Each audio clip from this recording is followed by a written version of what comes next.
Hello friends, I'm in Cluj, Romania on the main square which is called Unity Square, and I'm spending 3 weeks here, and today I'm gonna try and highlight some things and add some practical information about this relatively unknown destination for digital nomads and travelers. So first of all, a little bit about the Schengen zone. Romania just recently entered the Schengen zone, which means for many travelers, including EU residents, flying in here a little bit easier. There's no passport control in the airports, but be mindful that if you are crossing on the land, as we did on the bus for example, there are still controls there. They're relatively quick, but still it's a little bit annoying. I think in the future they eventually will get rid of these controls on the land as well, but they still exist. Also, if you have any EU residency and you're living in the European Union, you can also easily enter Romania without any visas, which is quite nice, and this is what we did. One downside maybe for people who are trying to reset their Schengen visa by entering Romania before. So for example, you spend 90 days in the Schengen zone and then going to Romania, spend another 90 days and go back to Schengen zone, but it's no longer possible because Romania is already Schengen and it will be counted towards your Schengen visa. But there are still plenty of countries around like Bosnia or Albania or even Cyprus, for example, that you can still do it. Another great thing about Romania is they introduced several years ago, I think, digital nomad visa. So if you are coming from non-EU country, you really like it here, you may be considering spending some time here, you can research this visa a little bit thoroughly, but I think you can stay for 1 year. And of course there are certain requirements like salary, or you need to rent an apartment here, but technically it's possible to stay here for 1 year, and I think you can even extend it for several years in a row. Cluj is located in the northwest of Romania in a region called Transylvania. Yeah, the one from Bram Stoker books about Dracula. You can easily reach Cluj since they have their own airport. The train connection I discovered is not great here, but you can always use Flixbus from bordering countries or even Vienna, which we did. Traveling by land was actually not as smooth as we expected. It's a whole another story for a separate video. But let's talk about the city itself, or rather about the vibe of the city. This is my bread and butter. This is why I actually travel to the cities at all, because I really like to feel this vibrancy of different cities, because no two cities are very similar, so it's really nice to explore that. And here I think the first thing that comes to my mind is this is a student city, and it tells a lot you immediately. There are tons of events constantly happening. There are a lot of coffee shop, very modern restaurants, a lot of just events for young people. I'm not entirely sure what's the nightlife here, but I'm sure it's also fine. And you constantly see this young vibe around. There are people just hanging out, doing some stuff, especially right now in the summer. There are a lot of outside activities happening. And the city is actually relatively small. It's around 300,000 people, but it always feels busy. First of all, because of the city center, it's relatively small, so all the people hanging out here all the time. Also, it's just, I think it's a characteristic of a young student city. There are, of course, downsides of that, because in rush hour it can feel too busy for my taste personally, but if you're used to big cities, I think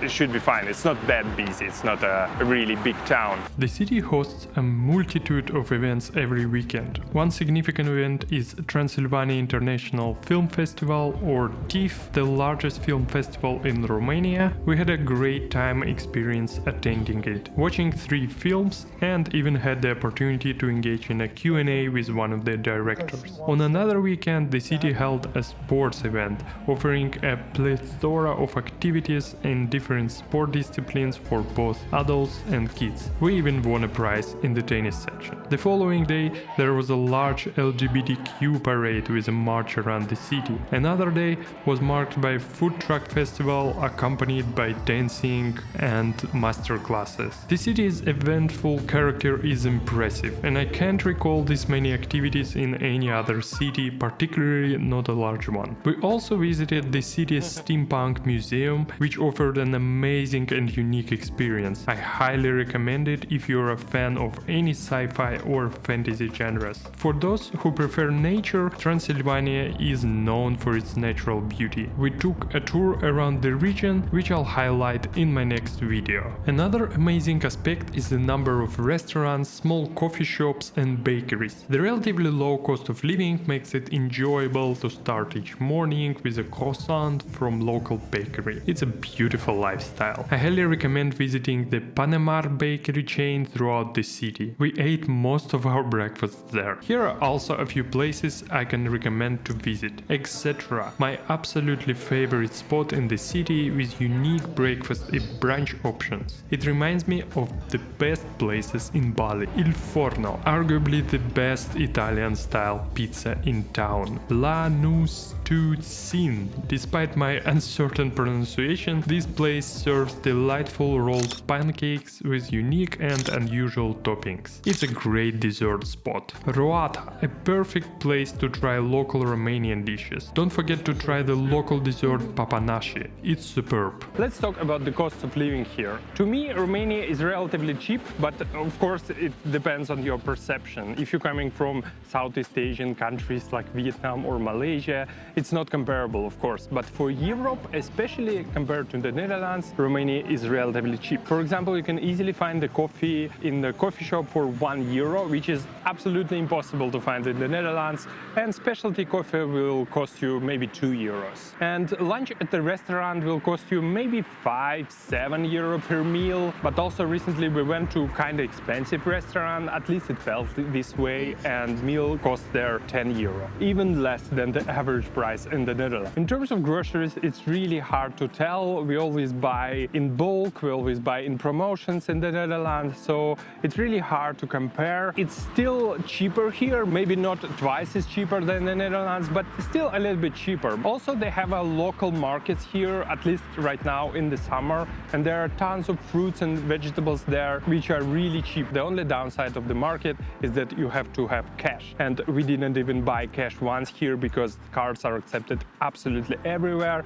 except the local market. Renting is always hard to talk about. We, for example, rented an apartment for 20 days for €700, which means it costs around €1,000 per month, but it's completely different when you're renting long term. I checked a few websites in Romanian for people who rent here long term, and you can easily find an apartment for €500 or even €400 per month. For €600–700 you can find a really nice place. But of course Booking and Airbnb, they are much expensive. But the quality of the apartment that we rented are really high. It's a small apartment, but it has all the amenities. The cleaning is included, so it's a really great experience. A few general things to mention. Weather here is a little bit more on the extremes that I prefer, because I really like mild climates like we have in the Netherlands. For example, right now it's summer, it's June, and I think for 1 week it was like 31 degrees. It could be lower, sometimes right now it's, for example, plus 20. And in the winter it can be really cold, it can be -5, there's snowing there.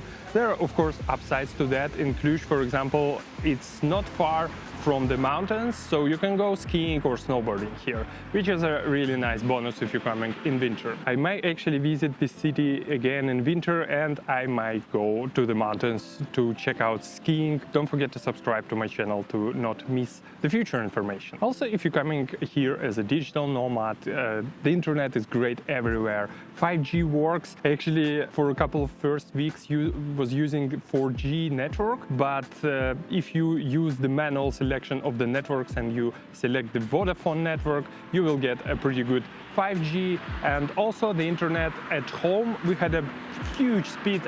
I'm not even sure how much. I don't really need that high of a speed, but the idea is the internet is great here. Also, all the cafes has Wi-Fi access as well. One of the main surprises for me here was English skills. When we only arrived, I was like a little bit shy, trying to ask everybody, do you speak English, and just be cautious, but turns out English here is very, very good. I was really surprised because I guess when you're thinking about Eastern Europe, you always think about the less language skills, but then I actually checked the statistics, and Romania on the 15th place in the world by English proficiency. So English here is very, very good and quite spoken. There's never a problem to speak with a person, especially with the young adults and in the service industry. But the local language is also really, really nice because both Italian and Romanian languages come from the Romance language family. It's really nice to hear it because it sounds, to me especially, as a non-trained ear, exactly like Italian with a little bit of sprinkles of Slavic languages, I guess. So it sounds really cool, and I think if you speak Italian, you kind of will understand some things here, maybe like 20-30%, but still. Another thing I would like to highlight is just safety and in general my experience with people here. I never felt unsafe in Cluj. It's always really nice to walk around. All the people look really nice, friendly, and nothing aggressive. Sometimes, you know, in some countries, even in Western countries, you can see the young people, like school kids, are a bit aggressive. Nothing like this here. You really always feel safe. And people are also willing to help. They switching easily to English and never really say or look at you anything but friendly eyes. And it's not only my personal experience, but also you can see it in the statistics as well. Cluj is on 20th place in the world by safety. I totally agree with this. Even in the evenings, in the mornings, doesn't matter, it always feels safe. I'm not sure if it's like all of the Romania is like this, because I've only been in this city. I've heard not so great reviews about Bucharest, but I will visit it probably maybe in the 6 months and will report back then. Right now I'm not entirely sure, but it's a bigger city, so you can expect the bigger cities, they are sometimes not as safe as the smaller ones. But of course, none of the cities in the world are not without their downsides. So let's talk a little bit about downsides. I'm just trying to share all sides of my personal experience, and I think in case of Cluj is infrastructure. Coming from the Netherlands, it's immediately what catching your eye. You see these huge roads all over the city center, except the old town maybe. Always car priority, so if you're standing on the traffic light, you see how long you're waiting for the pedestrian to cross and how many cars are just passing by. Parking lots, etc. You know this. And I think it's taken away from the charm of the city just a little bit, and it's just spoiling the impressions a little bit. But as I can see, Cluj doing a lot of stuff in terms of improving it and making it a little bit more livable city. For example, on Fridays, public transportation is completely free for everybody. You just go inside, it's said just free, and you travel around the city. And also I see a lot of bike lanes, and they're not just for a checkbox. They built pretty well, so hopefully it will get better and better. But of course, you always have to make this compromise and unfortunately to push back to the cars. And this is usually when the change in the city starts happening, when the city starts push back on the cars, decrease the parking space and make it more expensive, etc. But that's not to me to decide, but the government of the Romania and the Cluj specifically. But anyway, it's just my observation. And lastly, the bonus information that I want to provide that may be not relevant to everybody, but still might be interesting. I actually came to Cluj to do my dental. Dental in the Netherlands, especially the implants that I needed to install, are really expensive. So I've been researching the cities around Europe with a little bit cheaper, and Romania popped up a few times, so I decided why not. I've never been here, so it can be touristic trip plus healthcare, and my experience could not have been better, because I really like the doctors here. Honestly, I'm a little bit disappointed now in my doctor back in the Netherlands. I'm not saying that everywhere in the Netherlands the healthcare and dental care is bad, but it's just here I had a great experience. There were two doctors, surgeon and just a dentist, and they both were really professional. They have all the great equipment, and the price, of course, is much cheaper. For some of the services, it's a little bit cheaper. For some, it's like 2 or even more times cheaper than in the Netherlands. It's really great. I really enjoyed being here, and they were being really thorough. They always were willing to help. That's why I will be coming in the 6 months again to visit them again to continue with my dental care. It's just a little bonus for you if you want to do your dental and do it cheaper and with a high quality. Romania is a great destination. And if you decided to come to Cluj, let me know. I will recommend you even the clinic that I went to. That's basically it. That's all I wanted to share with you about this beautiful city of Cluj in Romania, and I hope you like this video. Let me know what do you think about these kind of city profiles videos, or I don't know how to call them. Subscribe to my channel and see you in the next one. Doei doei.